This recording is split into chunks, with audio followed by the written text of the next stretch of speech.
Hola amigos, ¿qué tal? Yo soy H y estamos en Hverso. Esta es la segunda parte de la historia de Reddit. Pagué la boda de mi madre y me echaron de su matrimonio. Ese día recuperé lo único que nunca debí entregar, mi dignidad. Así es, banda. Esta es la segunda parte. En caso de que no hayan visto la primera parte, se las voy a poner en la descripción para que corran a verla. Sin duda alguna, está de rechupete esta historia de Reddit. Me gustó, me está causando intriga y la verdad me siento un poquito defraudado porque cómo es posible que tu mami te mande a volar. Pero creo que aquí en México pasa mucho. Si les gusta esta historia, dejen comentarios, den su like y recuerden, yo soy H y estamos en Hverso. Cuídense mucho, banda. Les dejo con la segunda parte de esta historia. Chao. Los productos de Ricardo del baño, su gel caro, su colonia falsa, su crema para la cara. Su laptop, sus audífonos Bluetooth, su teléfono último modelo. Me tomó 3 horas empacar todo.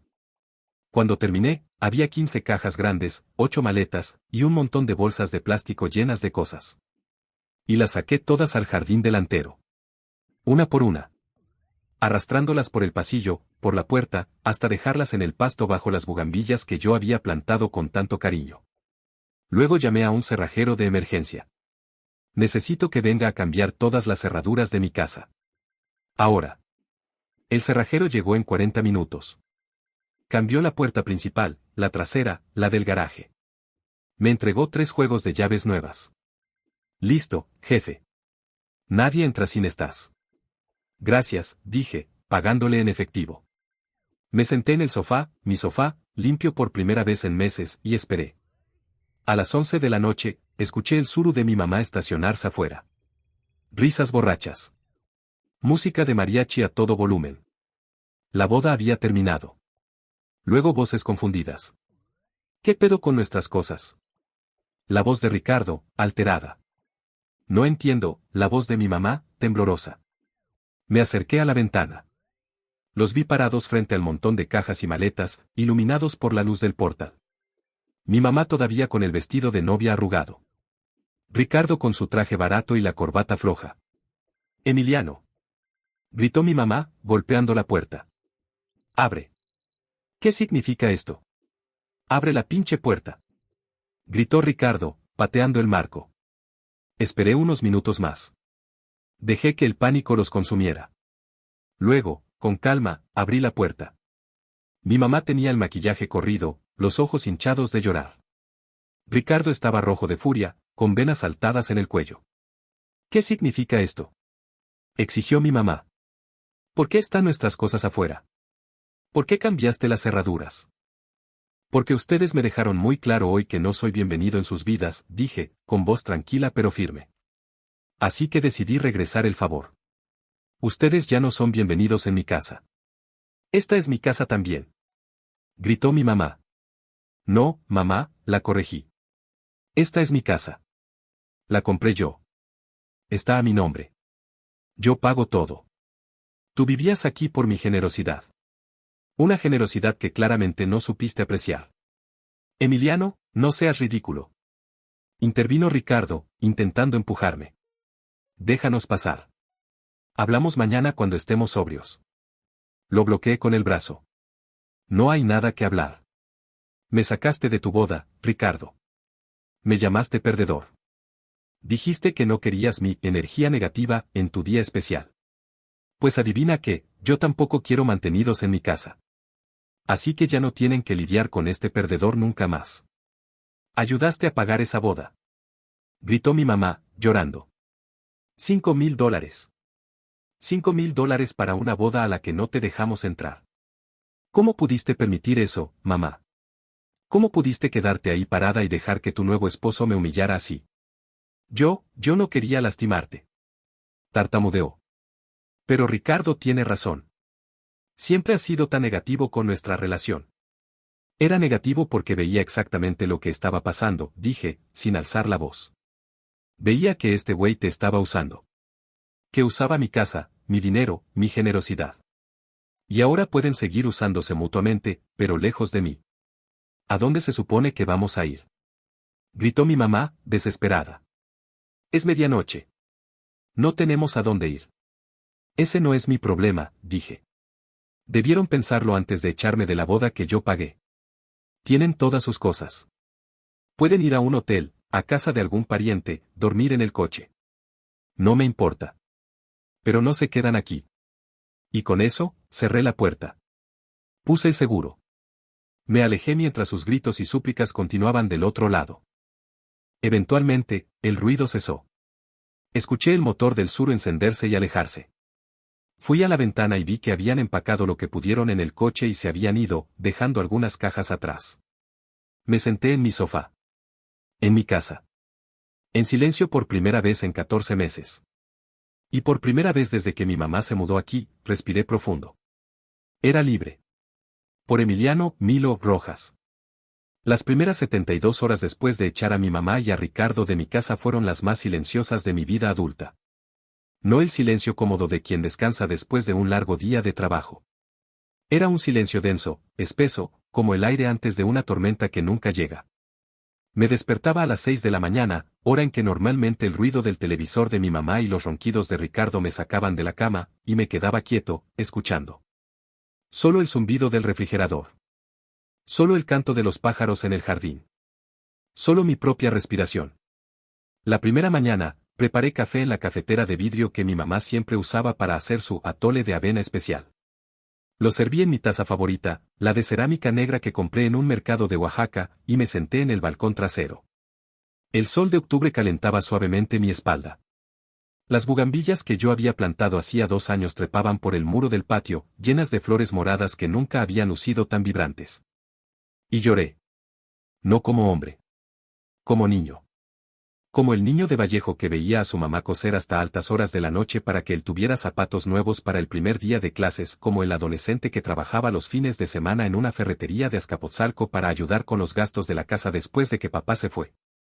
Como el universitario que dormía 4 horas para estudiar y trabajar al mismo tiempo, soñando con el día en que podría darle a su mamá una vida digna. Lloré por la traición. Por el dolor. Por la certeza de que había hecho lo correcto aunque doliera como 1000 cuchillos clavados en el pecho.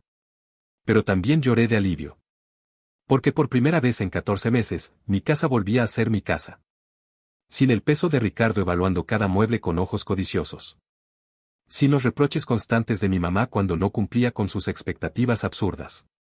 Sin la sensación de ser un extraño en el lugar que yo mismo había construido con mis manos.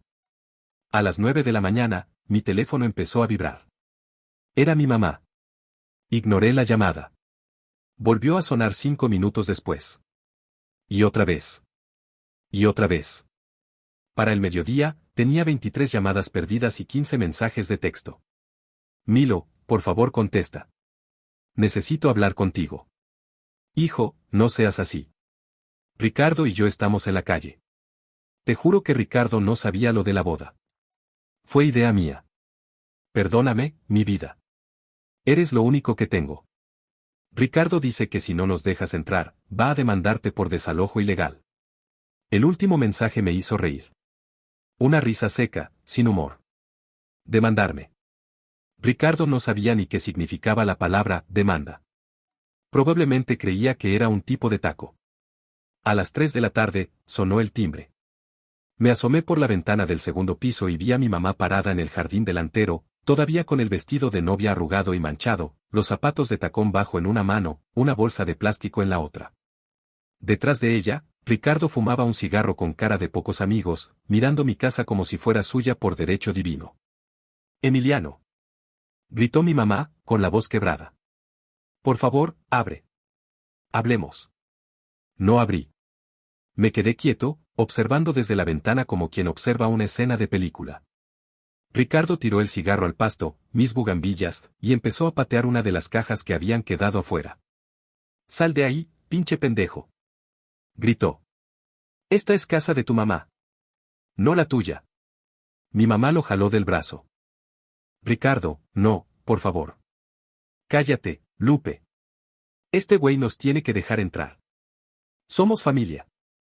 Me alejé de la ventana. Me senté en el sofá y encendí la televisión. Puse un partido de fútbol viejo, América contra Cruz Azul, clásico eterno, y subí el volumen hasta que sus gritos se perdieron entre los rugidos de la afición del Azteca. A las 6 de la tarde, se fueron. Escuché el motor del Sur encenderse y alejarse. Salí al jardín y recogí el cigarro que Ricardo había tirado.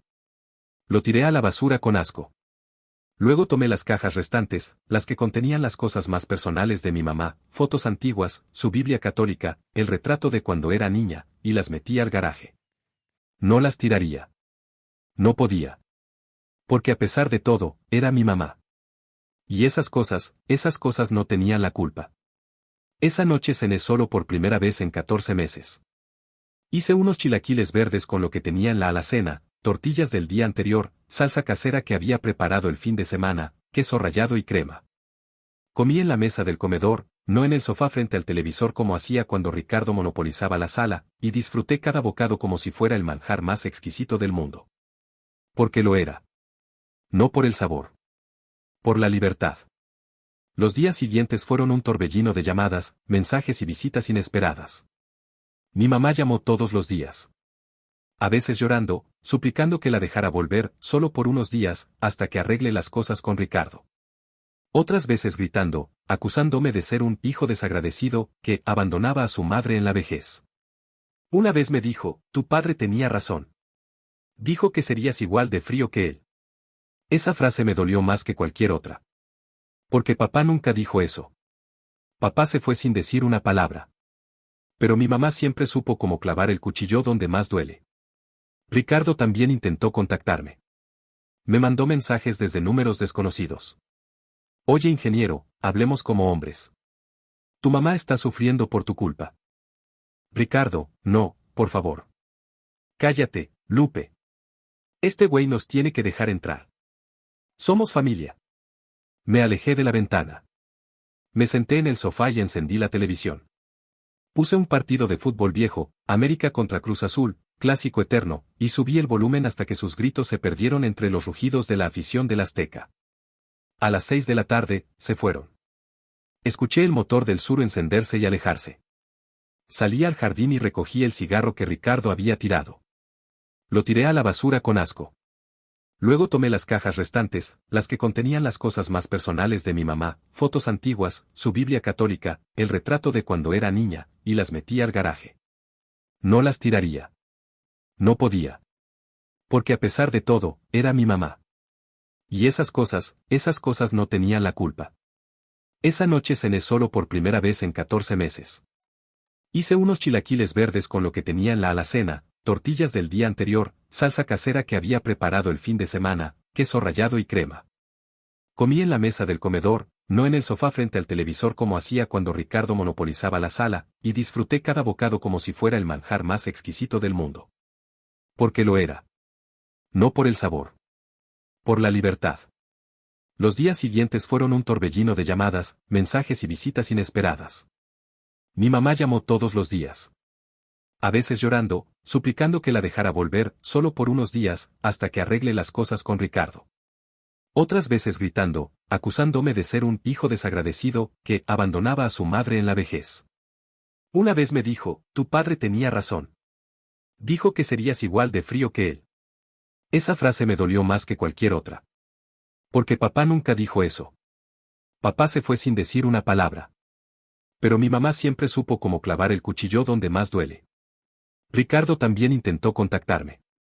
Me mandó mensajes desde números desconocidos. Oye ingeniero, hablemos como hombres. Tu mamá está sufriendo por tu culpa. Te doy el 30% de la casa si nos dejas vivir ahí. Es un buen trato. Pinche puto, te vas a arrepentir. Sé dónde trabajas. Sé dónde vives. Noviembre llegó con el frío característico del Valle de México y una sorpresa que nunca vi venir. Estaba en la oficina revisando planos para un nuevo proyecto en Santa Fe cuando recibí una llamada de un número desconocido. Contesté por costumbre.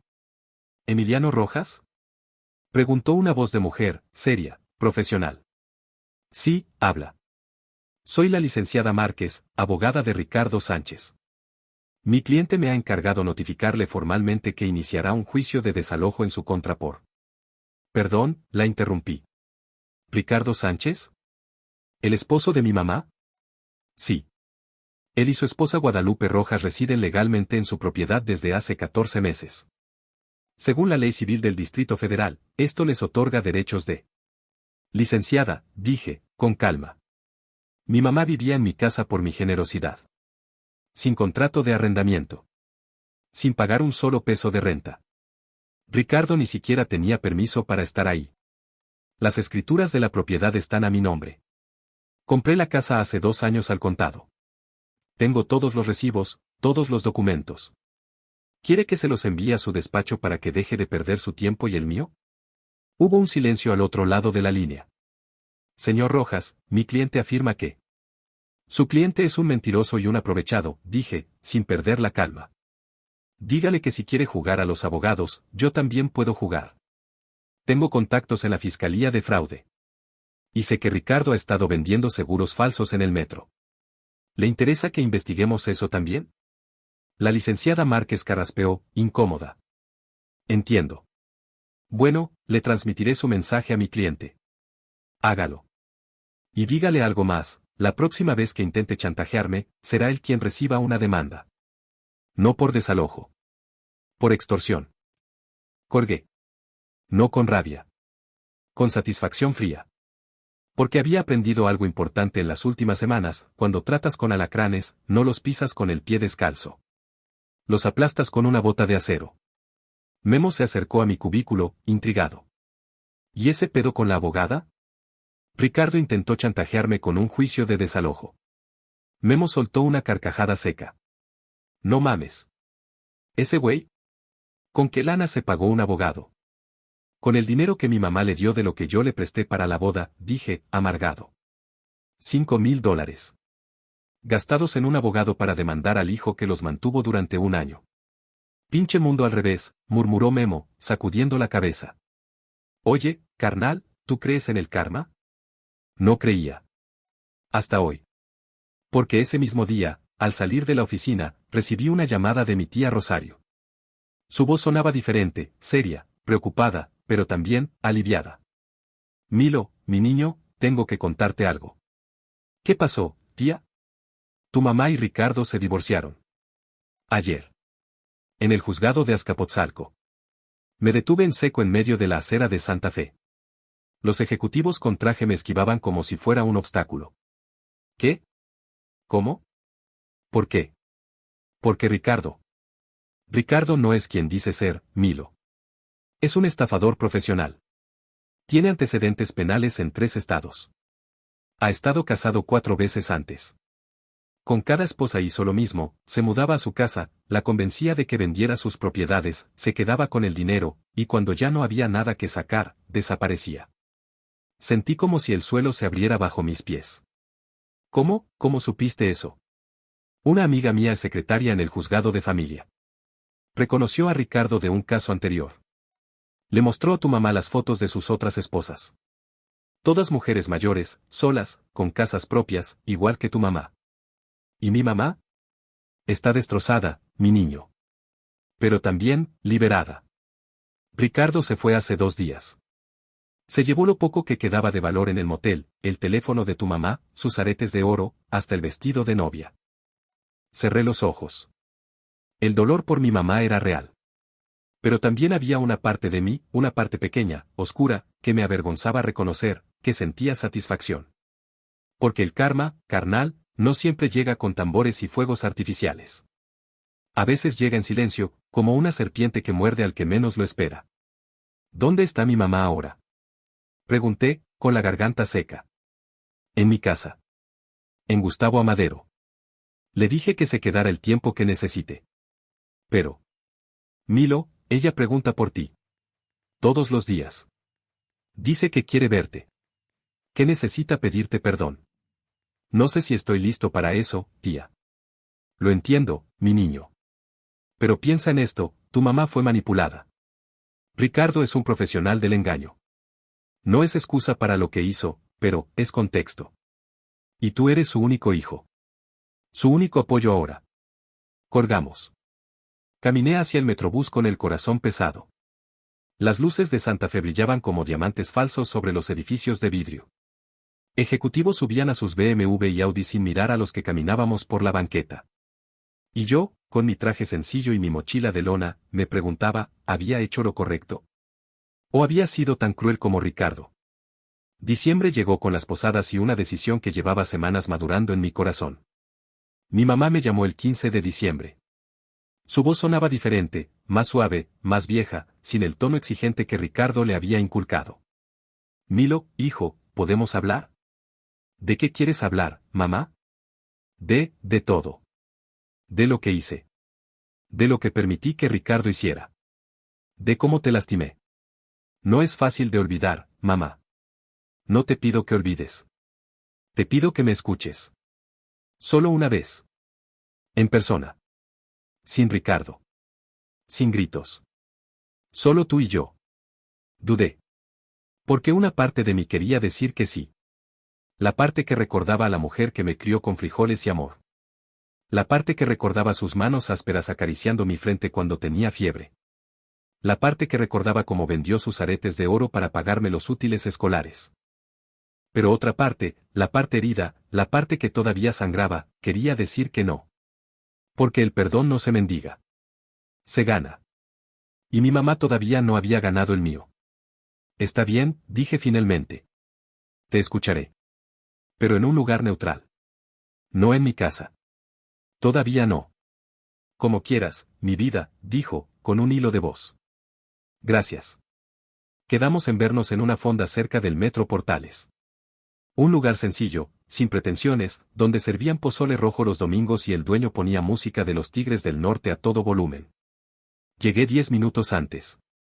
Pedí un café de olla y me senté en una mesa junto a la ventana. Observé a las familias entrar y salir, abuelos con nietos, parejas jóvenes tomadas de la mano, grupos de amigos riendo sin preocupaciones. Y me pregunté si algún día yo tendría eso, una familia propia, una esposa que me respetara, hijos que me admiraran. Mi mamá llegó puntual.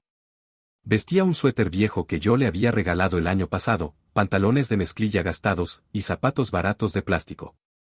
Su pelo, antes teñido con tintes caros que Ricardo le compraba para mantenerla joven, ahora mostraba las canas que siempre había escondido. Tenía ojeras profundas, como si llevara meses sin dormir bien. Se sentó frente a mí. No intentó abrazarme. No intentó tomar mi mano. Solo me miró a los ojos, algo que Ricardo nunca le permitió hacer cuando estaba con él, y dijo: Perdóname, Milo. Esas dos palabras.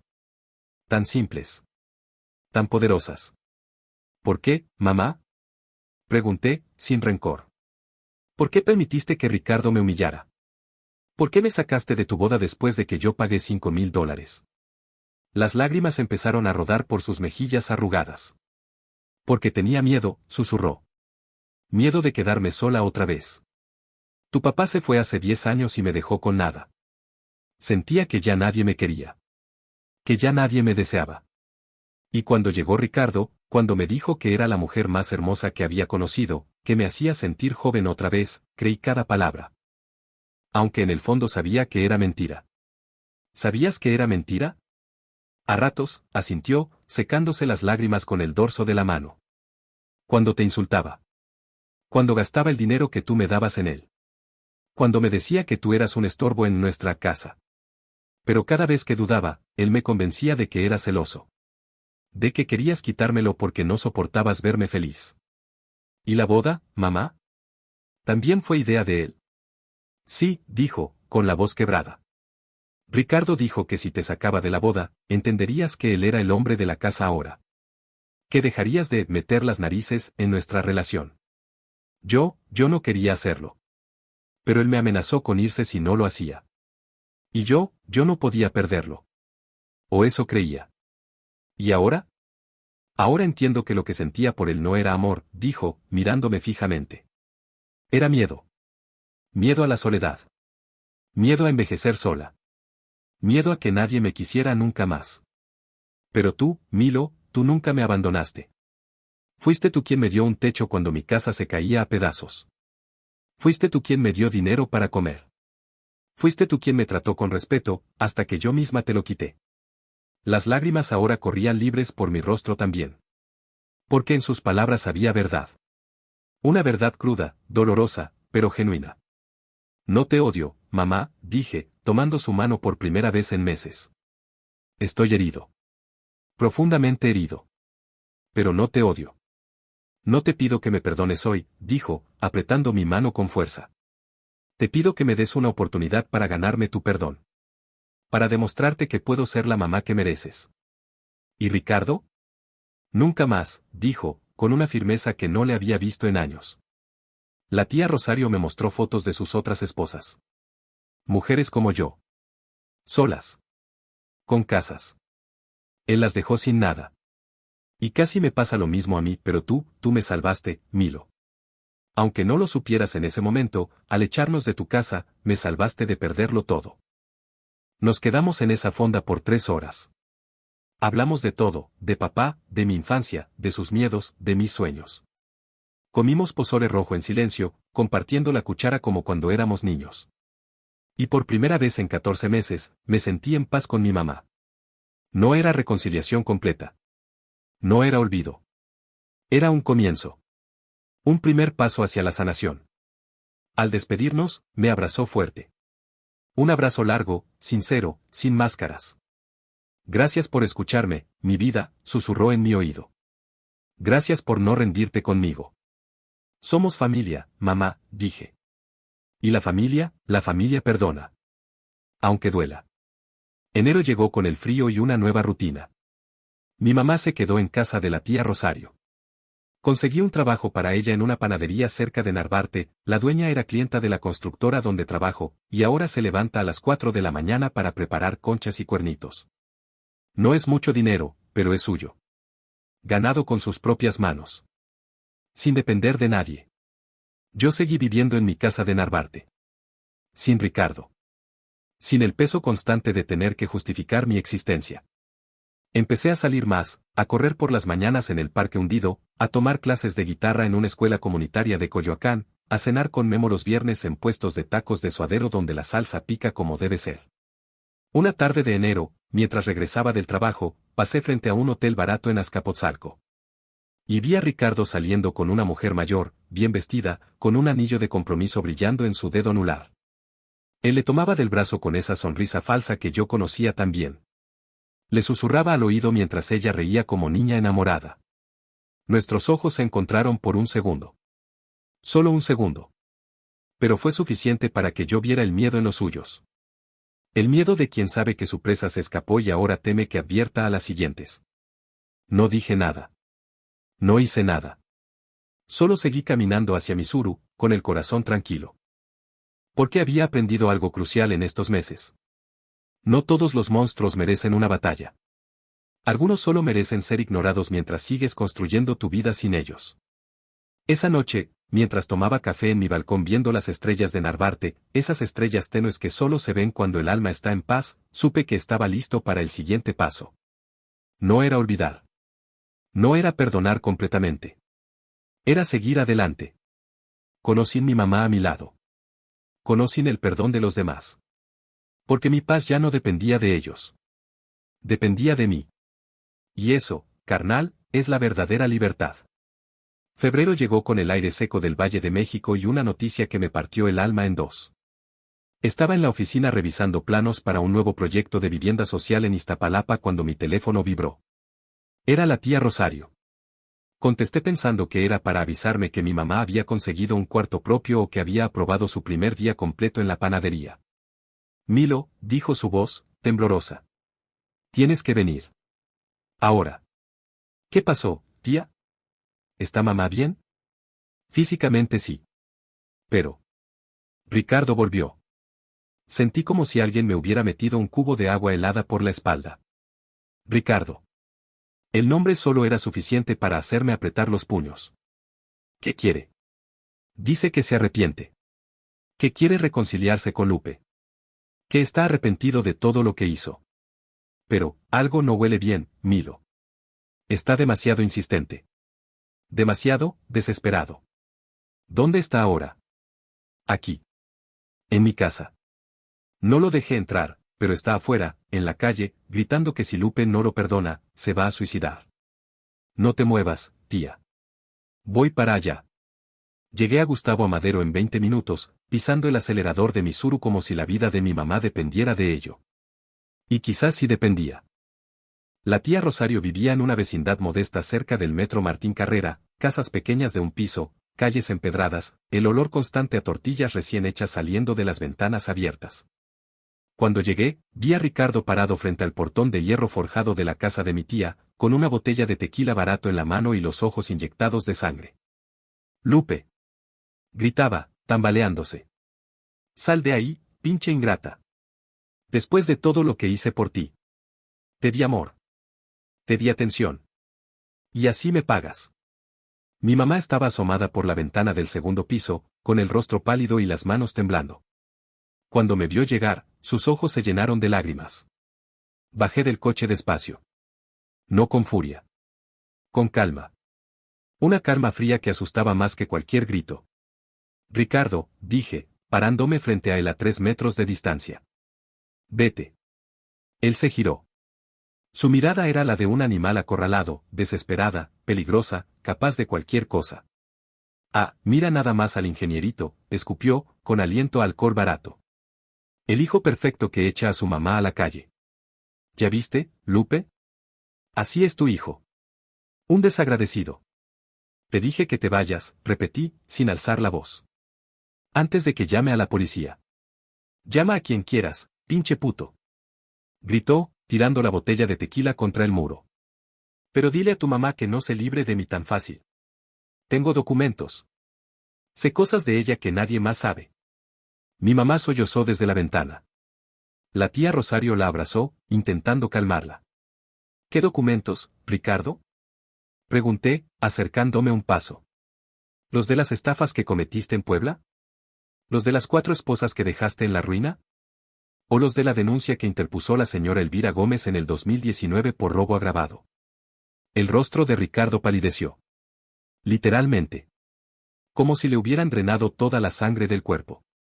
«¿Cómo? ¿Cómo sabes eso?». «Porque investigué, güey», dije, con una sonrisa fría. Cuando amenazas con demandar a alguien por desalojo, ese alguien investiga quién eres en realidad. Y tú, Ricardo, tú eres basura. Basura con traje barato y sonrisa falsa. «Mientes», gritó, pero su voz temblaba. «Todo mentira». «¿En serio?». Saqué mi celular. «Porque tengo aquí las fotos de tus otras esposas. María Elena de Querétaro, que vendió su casa para darte el dinero y terminó viviendo en un albergue. Carmen de Guadalajara, que te dio sus ahorros de 20 años y tú te los gastaste en putas y drogas. Y la señora Elvira, la que denunció que le robaste hasta las cobijas de su cama». Ricardo retrocedió. Sus ojos iban de mí a la ventana donde estaba mi mamá, de la ventana a la calle, como buscando una salida. «No sabes nada», murmuró, pero ya no había convicción en su voz. «Sé lo suficiente», dije. «Y si no te vas ahora mismo, voy a llamar a la policía y les voy a dar todos los documentos que tengo. Incluyendo las denuncias penales que tienes pendientes en 3 estados. ¿Quieres pasar tu próxima década en el reclusorio norte, Ricardo? Porque puedo hacer que eso pase». Él me miró. Realmente me miró.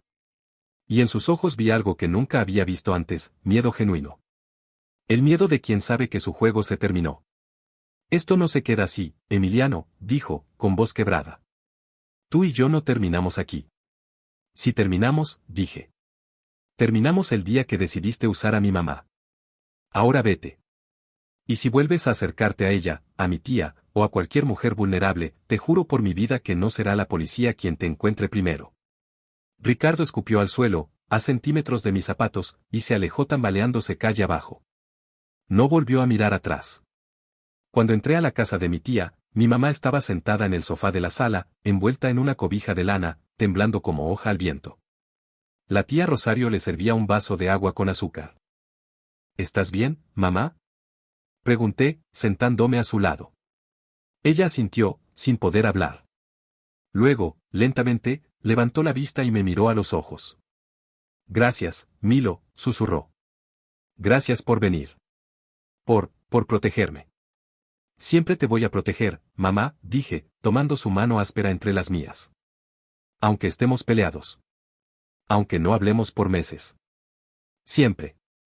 Ella rompió en llanto. Un llanto profundo, de esos que limpian el alma. Lloró por el engaño. Por la humillación.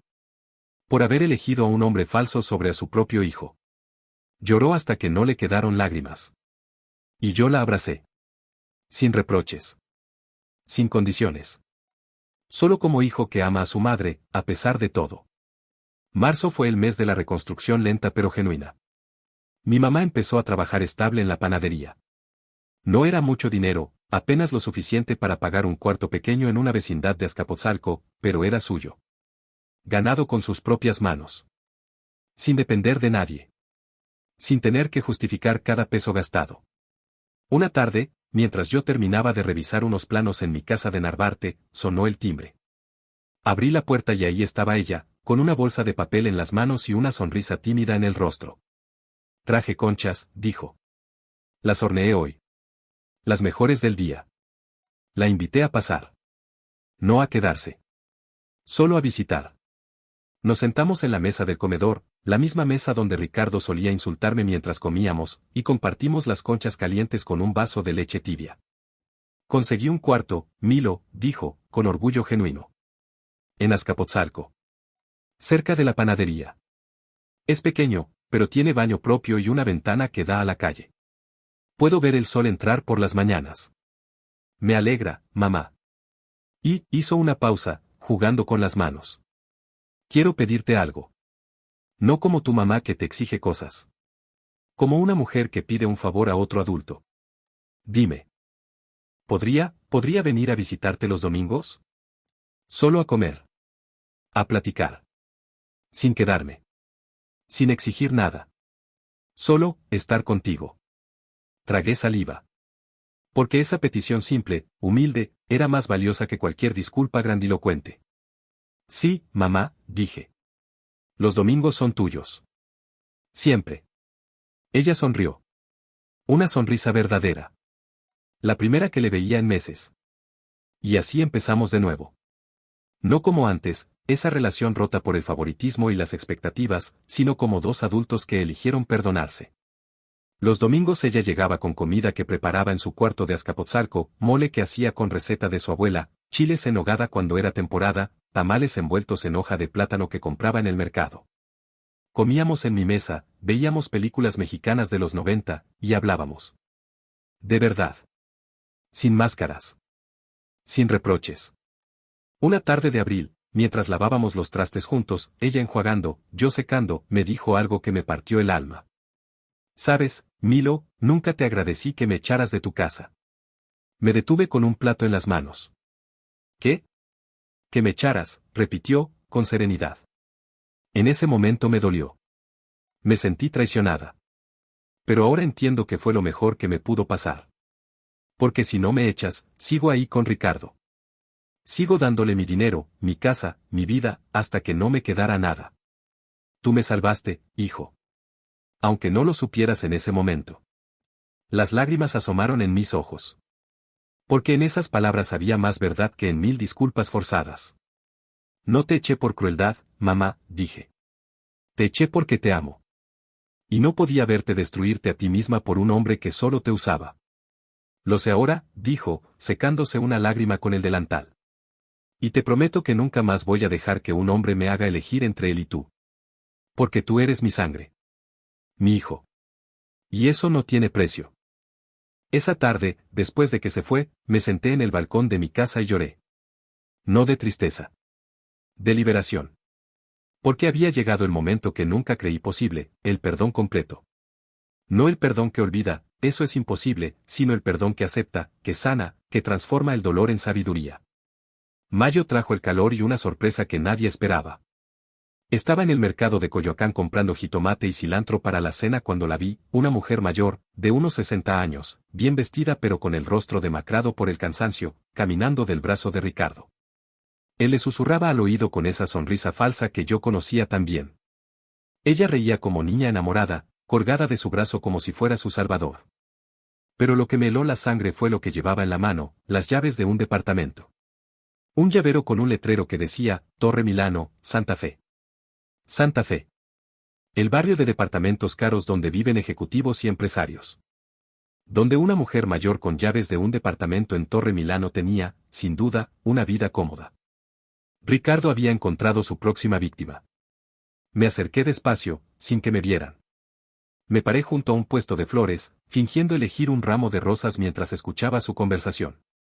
Y te juro que en un mes ya estamos casados, mi vida, decía Ricardo, acariciando la mano de la mujer. Conozco a un juez que nos puede casar rápido. Sin tanto trámite. Pero mis hijos, dudó la mujer. Mis hijos no van a entender. Tú eres mucho más joven que yo. Que se vayan a la chingada tus hijos. Dijo Ricardo, con una sonrisa que pretendía ser tierna pero que olía a veneno. Ellos nunca te han valorado. Siempre están ocupados con sus vidas. Pero yo estoy aquí. Contigo. Ahora. ¿O no? La mujer asintió, con los ojos llenos de lágrimas. Tienes razón, Ricardo. Mis hijos nunca están para mí.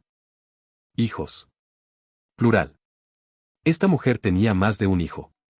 Y todos la habían abandonado emocionalmente, dejándola vulnerable a los halagos de un depredador como Ricardo. No podía quedarme de brazos cruzados. No podía permitir que otra mujer sufriera lo que mi mamá había sufrido. No podía permitir que Ricardo siguiera destrozando vidas. Me acerqué. Disculpe, señora, dije, con voz suave pero firme. ¿Podría hablar con usted un momento? La mujer me miró, sorprendida. Ricardo frunció el ceño, reconociéndome al instante. Tú. Exclamó, poniéndose frente a la mujer como si fuera a protegerla. ¿Qué haces aquí, pinche puto? No vine por ti, Ricardo, dije, sin mirarlo. Vine por ella. Porque mereces saber quién eres en realidad. No le hagas caso, mi amor. Dijo Ricardo, agarrando el brazo de la mujer. Es un loco. Un exnovio celoso que me persigue desde hace años. Mi nombre es Emiliano Rojas, dije, sacando mi identificación de ingeniero civil. Soy ingeniero. Trabajo en una constructora importante. Y este hombre, señalé a Ricardo, es Ricardo Sánchez. Tiene 42 años. Ha estado casado 4 veces antes. Con cada esposa hizo lo mismo, se mudó a su casa, la convenció de vender sus propiedades, se quedó con el dinero, y cuando ya no había nada que sacar, desapareció. La mujer palideció. Miró a Ricardo. Miró a mí. Miró las llaves en su mano. ¿Es verdad eso? Preguntó, con voz temblorosa. Miente. Gritó Ricardo. Todo mentira. Es un acosador. Tengo las pruebas, dije, sacando mi celular. Fotos de sus otras esposas. Denuncias penales en su contra. Testimonios de mujeres que terminaron en la calle por su culpa. ¿Quiere verlas? Ricardo soltó el brazo de la mujer y retrocedió. Esto no se queda así, murmuró. Te voy a demandar por difamación. Adelante, dije. Pero primero llama a tus abogados desde el reclusorio norte. Porque si no te vas ahora mismo, voy a llamar a la policía y les voy a entregar todo lo que tengo sobre ti. Incluyendo la denuncia que interpondrá esta señora cuando se entere de la verdad. Ricardo me miró con odio puro. Luego miró a la mujer, que ahora lo observaba con ojos nuevos, ojos que veían más allá de las mentiras. Y supo que había perdido. Se fue corriendo calle abajo, sin mirar atrás. Como rata que huye cuando se enciende la luz. La mujer se quedó parada, temblando, con las llaves todavía en la mano. ¿Es verdad todo lo que dijo? Preguntó, con la voz quebrada. Sí, dije. Lamento mucho que haya conocido a ese hombre. Pero afortunadamente lo descubrió a tiempo. Antes de que le quitara todo lo que tiene. Ella asintió. Las lágrimas rodaron por sus mejillas. Mis hijos me advirtieron sobre él. Dijeron que era demasiado bueno para ser verdad. Pero yo quería creer que alguien me quería de verdad. Que alguien me veía. Sus hijos la quieren, dije, suavemente. Quizás no lo demuestren como usted quisiera. Pero la quieren. Y estarían destrozados si le pasara algo malo. Ella asintió otra vez. Luego, con una determinación que me sorprendió, sacó su celular y marcó. ¿Miguel? Dijo, con voz firme. Soy yo. Mamá. Necesito que vengas a buscarme al mercado de Coyoacán. Sí. Ahora. Y, perdóname. perdóname por no escucharte antes. Colgó. Me miró a los ojos. Gracias, dijo. Gracias por salvarme. No la salvé yo, dije. Se salvó usted misma al escucharme. Eso es lo que importa. Nos quedamos en silencio un momento. Luego ella me abrazó. Un abrazo breve, pero sincero. Cuídese, dije. Y no deje que nadie la haga sentir que no merece amor verdadero. No lo haré, prometió. Se fue caminando despacio hacia la salida del mercado, con la espalda más recta que cuando la vi por primera vez. Y yo supe que había hecho lo correcto. No por venganza. No por orgullo. Por justicia. Por proteger a quien no podía protegerse sola. Junio llegó con las primeras lluvias del año y una llamada que cerraría el círculo de esta historia para siempre. Era un sábado por la mañana. Estaba en mi jardín podando las bugambillas que ahora cubrían todo el muro frontal de mi casa cuando sonó el teléfono.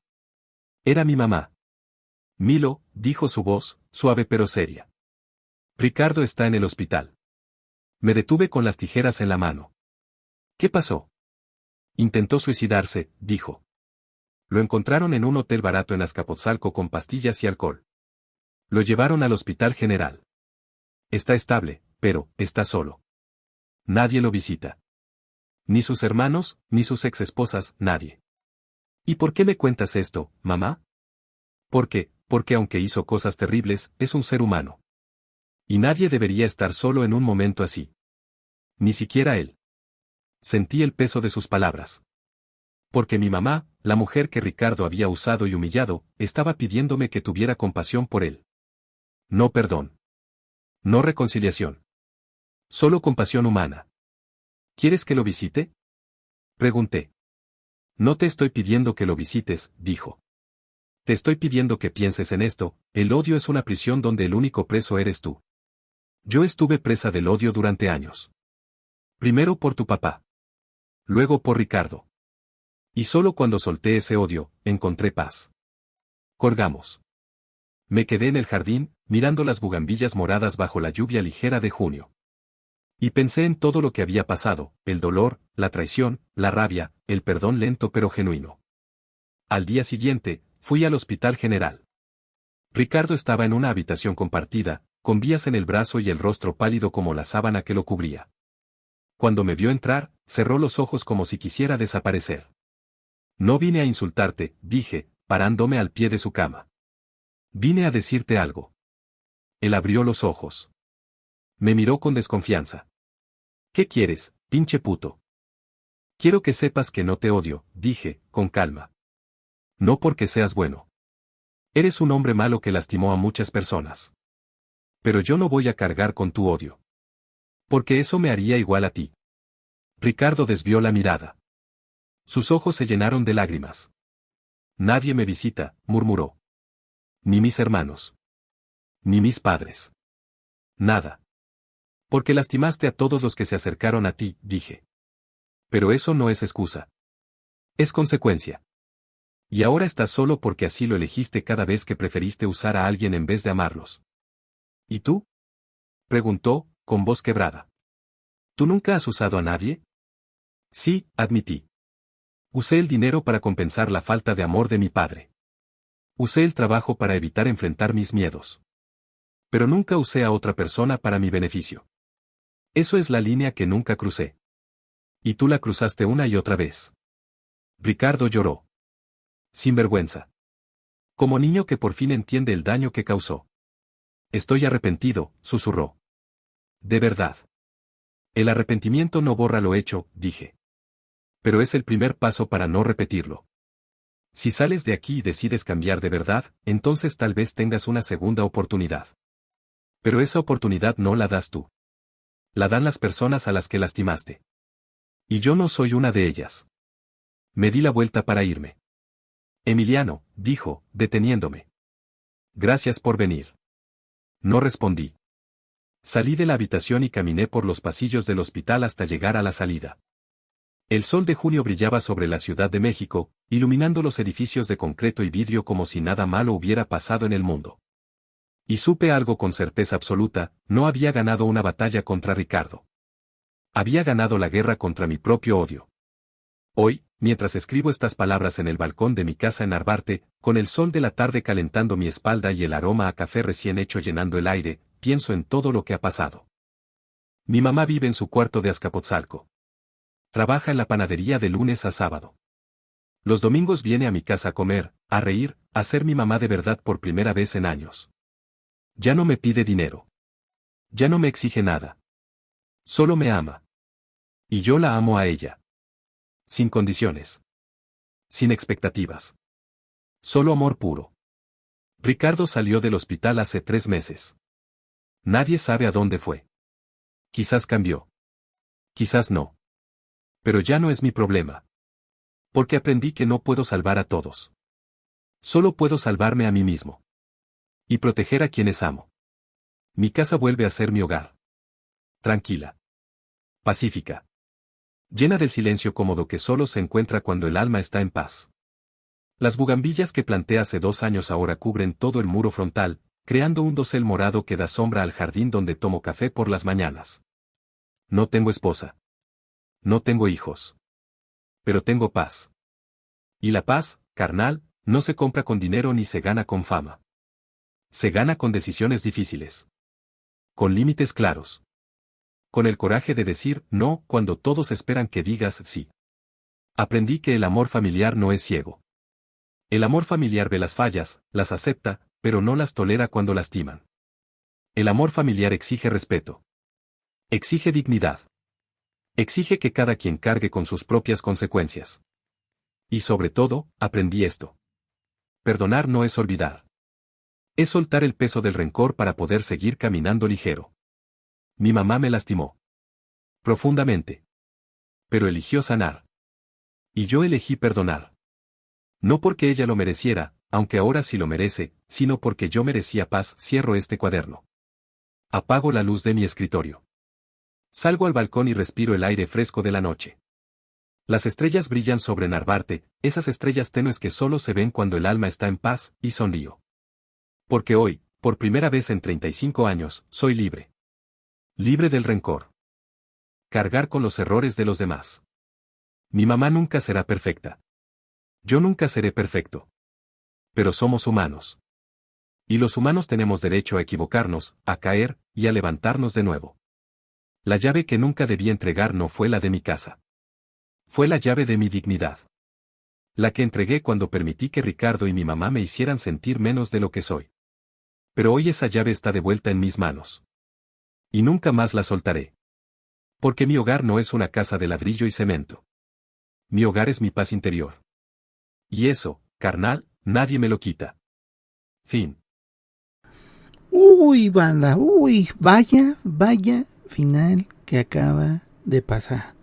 Increíble, increíble, banda, pero creo que sí sucede. Bueno, amigos, esto ha sido todo por hoy. Les recuerdo, esta fue la segunda parte de Pagué la boda de mi madre y me echaron aún así. Bueno, algo así va. Pero bueno, quiero desearles que les vaya muy bien hoy. No sé a qué horas lo esté subiendo este video, pero si lo están escuchando, que les vaya genial en todo el día. Recuerden, yo soy H y nuestro canal se llama Hverso. Recuerden dejar su like, suscribirse y si quieren dejarme un comentario estaría súper padre. Pónganme un diablito para saber que llegaron hasta el final, amigos. Bueno, amigos, recuerden suscribirse y todos los días subimos historias de Reddit. Historias que conmueven y hacen reflexionar y te dan un punto de vista de cómo es la vida, Bueno, amigos, cuídense mucho y les deseo lo mejor. Chao.